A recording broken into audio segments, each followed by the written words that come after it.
Namaskar and welcome to Sansad Television. I am Vishal Dahiya and you're watching our show Perspective, where we bring you detailed analysis of national and international issues. Today we're going to talk about the global oil crisis, or rather the fallout of Russia-Ukraine conflict on the oil trade and the availability of oil and gas products across the globe. Now, amidst ongoing conflict between Russia and Ukraine and tightened sanctions on Moscow by Western countries led by United States, Brent crude futures surged to $118.22 per barrel in London, the highest level since February 2013. Brent crude makes up for more than half of the world's globally traded supply of crude oil. Meanwhile, OPEC and non-OPEC partners, an influential energy alliance known as OPEC Plus, agreed on Wednesday to stick to their plans of a small output rise in April. Russia is the world's largest exporter of oil to global markets and the second largest crude oil exporter behind Saudi Arabia. The share of Russian gas supplies to EU region has increased significantly from 25% of the total gas demand there in 2009 to 32% in 2021. So what will be the fallout of Russia-Ukraine conflict on the global oil and energy markets, and what can be done to tackle the challenges arising out of the situation? For more on this, we're joined by a distinguished panel today. Let me first introduce them to you, beginning with Shubhmoy Bhattacharjee, who is here with us, consulting editor, The Business Standard. Welcome, Shubhmoy. We are also joined by Mr. R.S. Sharma, former CMD of ONGC, and Mr. Saurabh Chandra, former secretary in the Ministry of Petroleum and Natural Gas. Welcome, both of you gentlemen, as well to Sansad Television. I'll begin with you, Mr. Saurabh Chandra, and let's first start by understanding the scope of the issue here.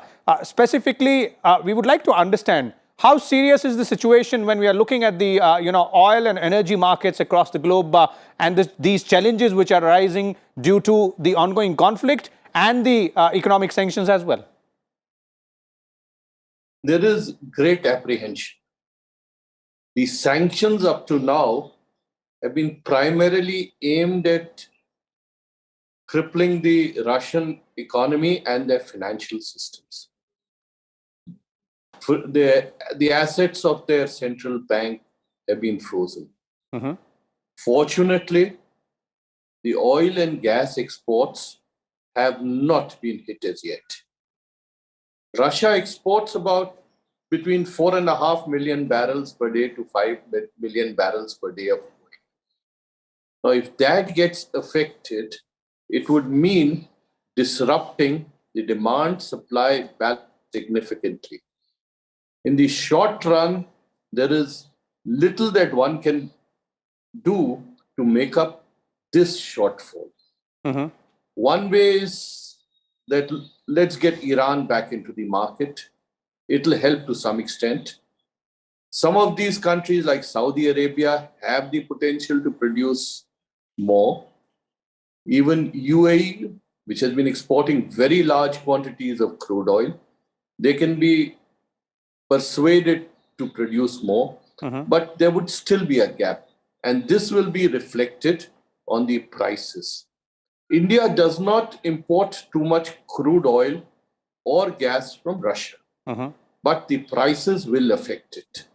Now, when it comes to gas, if the gas supplies to Europe are reduced, they will have to perforce depend on imported LNG. Okay. Now, where will this LNG come from? Qatar is the second largest exporter of gas and the largest exporter of LNG. Now, if some of these supplies are diverted from other markets, which are the Asian markets, then the Asian countries would be impacted. And of course, there would be an impact on the prices. Most of India's import of LNG is on the long-term contracts. Spot prices do affect imports. But if this gas supply is diverted, we may suffer some kind of impact on the import of LNG. Okay. Today, gas imports are about 50% of India's domestic production, domestic requirement. Okay. So that is where we are. But I hope good sense prevails.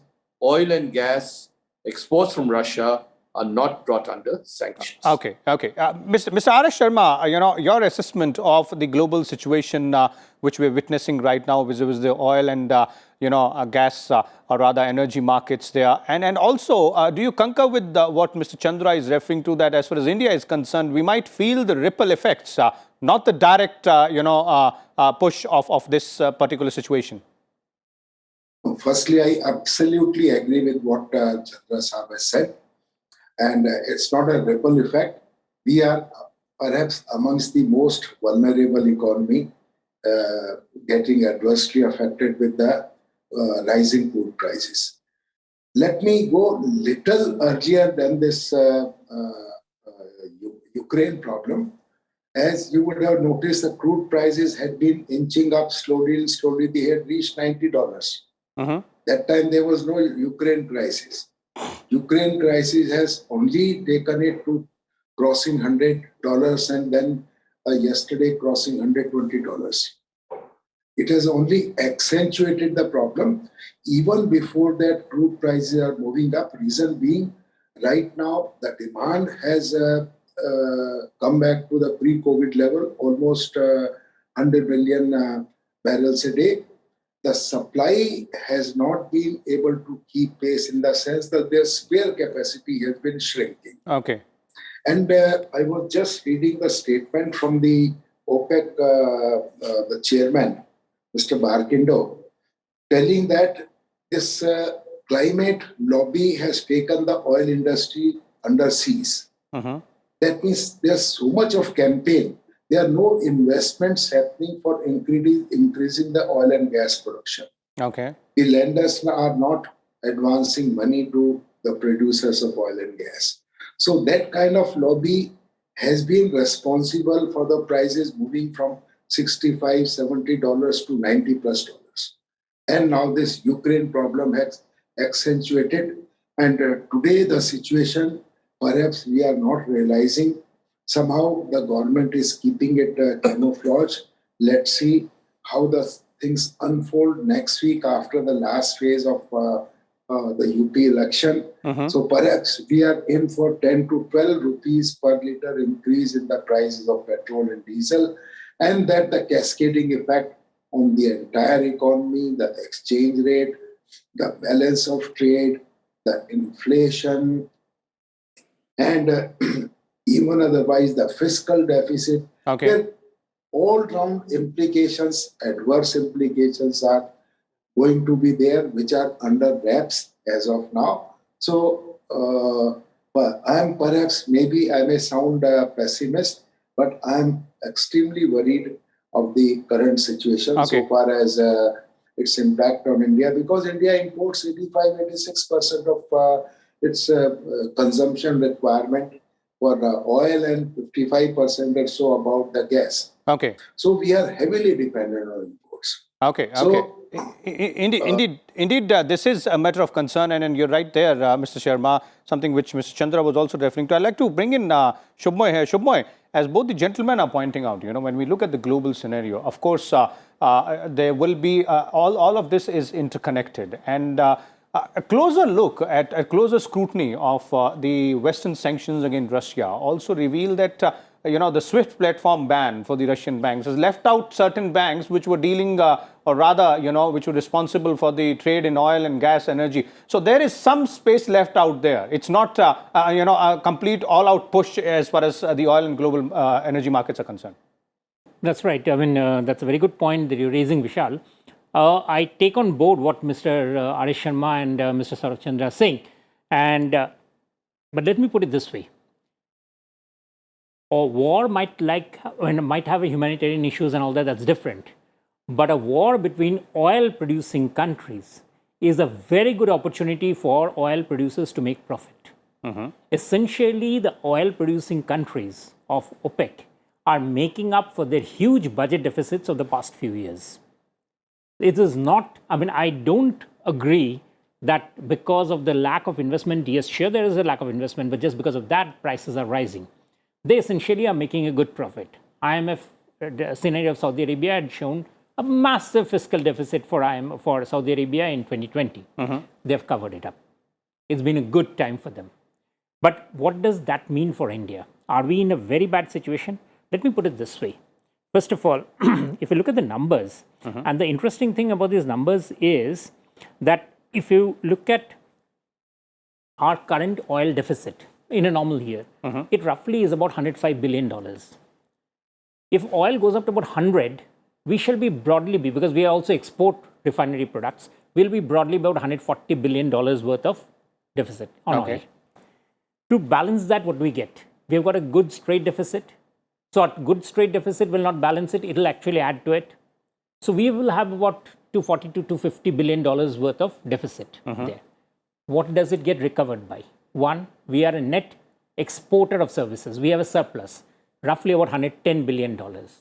We get remittances of about $80 billion. So together, if you look at all these things, what essentially we will get is our current account deficit will be roughly be about between $80 to $90 billion, even with oil at $100 billion. And the important thing to look at it is this is for the entire year. A 5-day of war does not change this math. Only if this math continues, if oil continues to be above 100, even though Brent futures are looking, as you pointed out, at 118, if it continues for 3 months, 4 months, then this math gets all right. But even then, remember, what will happen?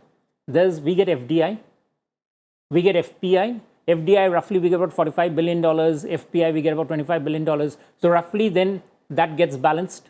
So essentially, it is not that sort of a scare scenario. We should, if you look at it, because what happens to rupee will be determined by the balance of payment condition. The balance of payment condition is where we would be looking at to see whether the entire economy is going to get into a tailspin. So there are two things there. One is going to be the foreign exchange reserves. Secondly, as this math that I told you about will essentially also mean that while things can get bad, they are not that cataclysmic for us to say, oh my God, we have really been had it. That's not the point. I mean, that's why I thought I'll be putting in these figures in the perspective. These figures and numbers, obviously, they put a lot of things in perspective as well. But Saurabhji, do you agree with what Shubhmo is pointing out here? And the crux, it seems like that for the short term, as Mr. Sharma was referring to it, there is a concern, there is a worry. But if you look at the midterm or the long term, we might feel the pinch if this drags out for a longer period. Not the conflict or the sanctions, but their impact on the prices, crude oil prices. You see, this war will end one day. But what we should be looking at is the day after the war ends and the day after. Now, if these sanctions continue, there will be an impact, an impact. It will not only be confined to oil. If CATSA kicks in on S-400 and other military hardware, we have a problem. So there is a problem, and the government is aware of it and is tackling it. The other figure that is relevant is that the budget was actually constructed on a crude oil price of about $72 to $75. Indeed, the economic survey does mention that. Now, if this average price goes up to 110, then the budget maths will have to be redone. Let's look at the domestic market. How high can the petrol and diesel prices go? Where will the excise duty cuts kick in? Where will the VAT revenues get kicked in? But if there is a loss of revenue, how will it be made up? Through additional debt, which means that in the long term, prices will go up. It will affect the monetary policy. So it's a difficult situation. The policy makers are going to face a very challenging time, but I'm sure they'll come out of it. We just hope that this war closes quickly. Some of these sanctions are rolled back, and the oil and gas prices do not hit the ceiling. We import about 150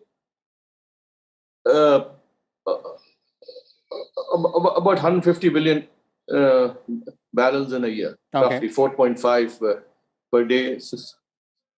And if you were to multiply it by a price of about $100, it means an import price of $150 billion. So 1.5 billion, sorry, not 150, 1.5 multiplied by 100. So if it's 120, this 150 becomes $210 billion. So we'll have to find money for it. Okay. So the entire calculation will have to be relooked at. Mr. Sharma, your views there on the mitigating steps, because we have flagged out the challenges here. You've also pointed out why we need to be cautious or concerned or worried about it. Mr. Chandra is also pointing out to it. Shubhmoy gave some interesting and important figures to make us understand as to why it is going to pinch us. But what is it that we can do, or what is it the global community should do? Because it's just not us who is going to feel the pinch. Very, very difficult to answer that question because, as I perhaps mentioned, it is easy to start a war. It's not easy to stop it. Russia perhaps thought that in a matter of 3-4 days, they will capture Kyiv and overthrow the regime, and that's it. Change of regime, and that will be the over. But unfortunately, it is not going that way. There are bigger threats coming about use of nuclear weapons and other implications, cascading effect for the global community and this sort of war.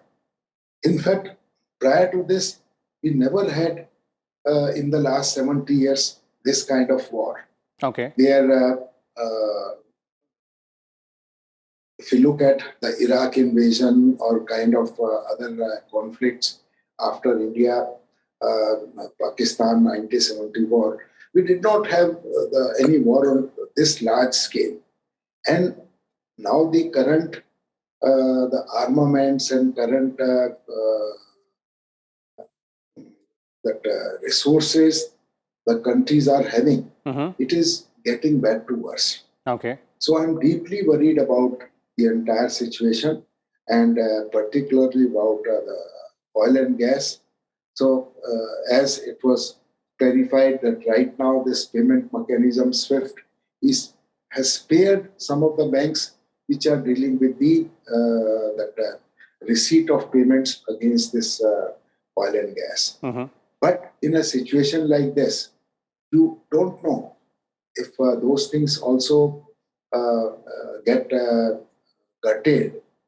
Then there's a bigger crisis. Okay. And let me tell you, in case the Russian supplies do not come to the market, the rest of the world market, the suppliers, the producers, they are not in a position to meet the shortfall. Okay. So the prices are going to get flared up. We have seen with a matter of 3-4 days moving from mid-90s to this crossing 120. And if it continues like this, it will not be surprised that crossing 150 or so.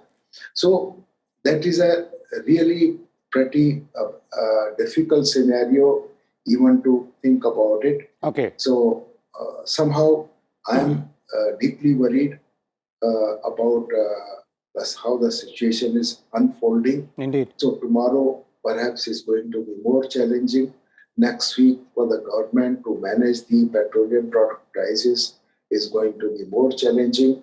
In case they restore whatever excise duty increases they had done in 2020 when the prices had crashed, if they reduce those excise duty on petrol and diesel, so the government is losing revenue of about almost 90,000 crores. So from where that shortfall is going to be met? So inflation, cascading effect, fiscal deficit. So to my mind, we have more difficult situation to face in times to come. Okay. Shubhmoy, in terms of what needs to be done and how it can be done, of course, Mr. Sharma is right. We've seen how things have changed rapidly over the past 10-15 days, and it's a rapidly evolving situation as well. Things might change with sanctions, things might change on the war front as well. But as Mr. Chandra was referring to, that we'll have to look at the day after the war ends, or perhaps the next day as well, and near future and the long-term future as well. So what is it that can be done by, of course, the producing countries? That's one, oil-producing countries, and importers, net importers like us. Well, let's put it. I mean, I quite like what Mr. Chandra was saying about looking at the war the day after.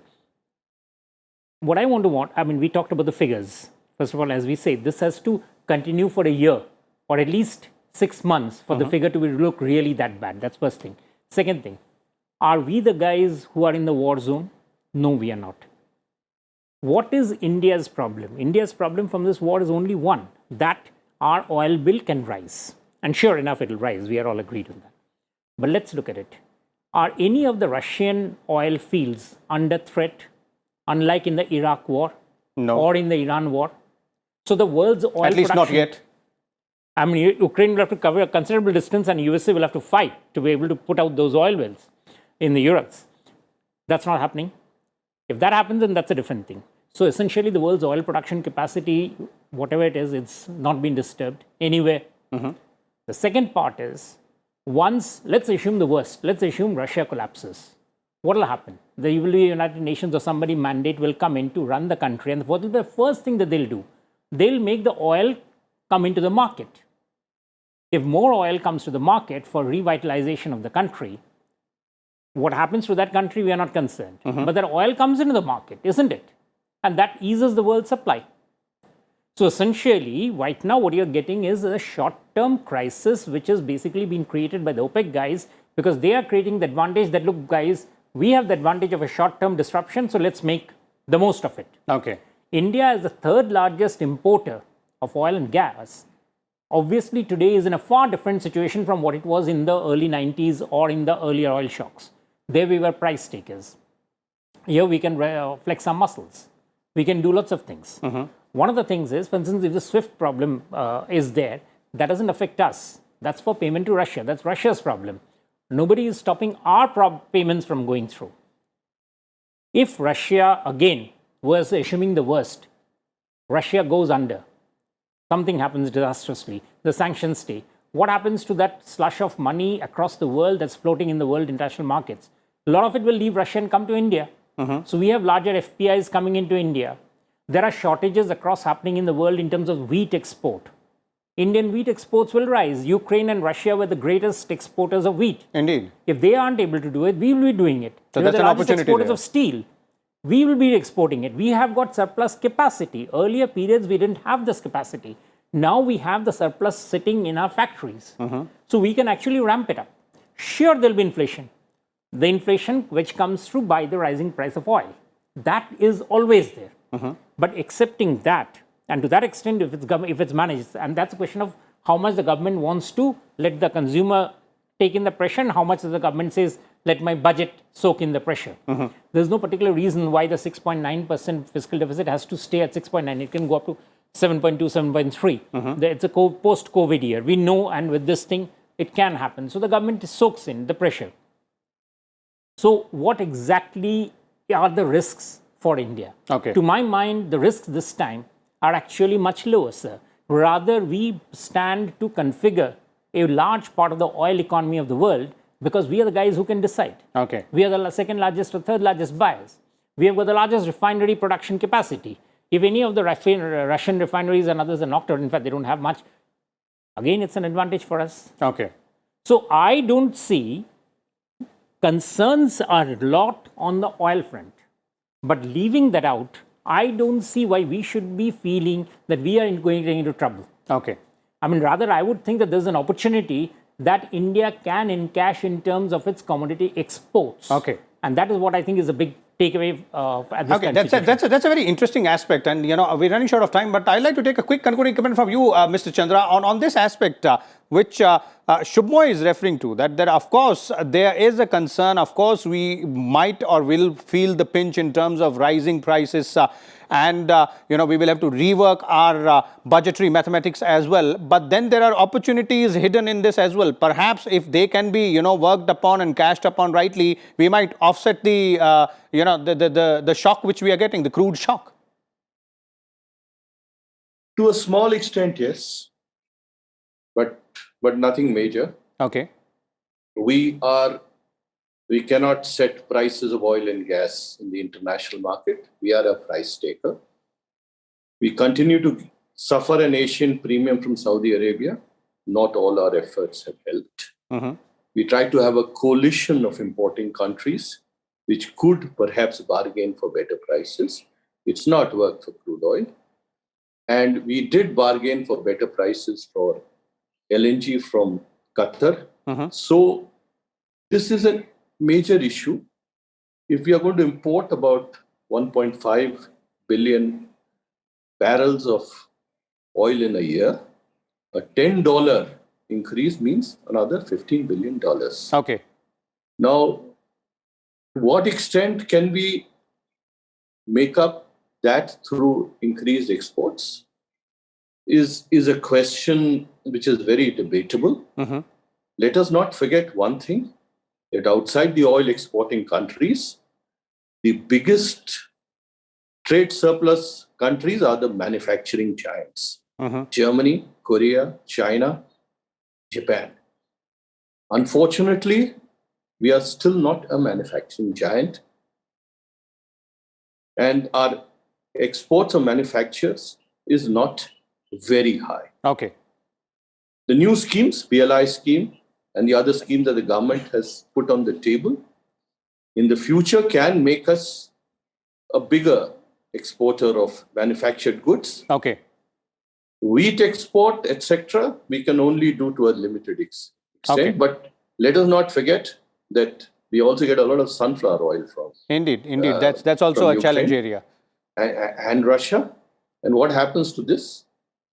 The oil prices, the edible oil prices will go up. Okay. And we all do import a lot of it. So a holistic picture would mean that we just hope good sense continues to prevail. Oil and gas is not brought under sanctions. Okay.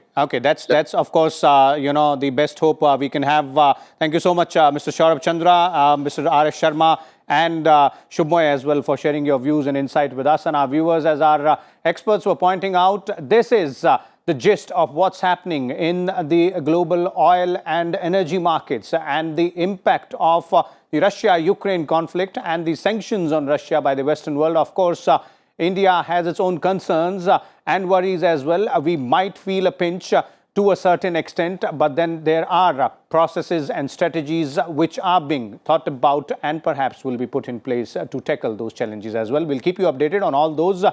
Meanwhile, we'll take your leave and come back again with a different topic. Till then, keep watching Sunset Television. Thank you.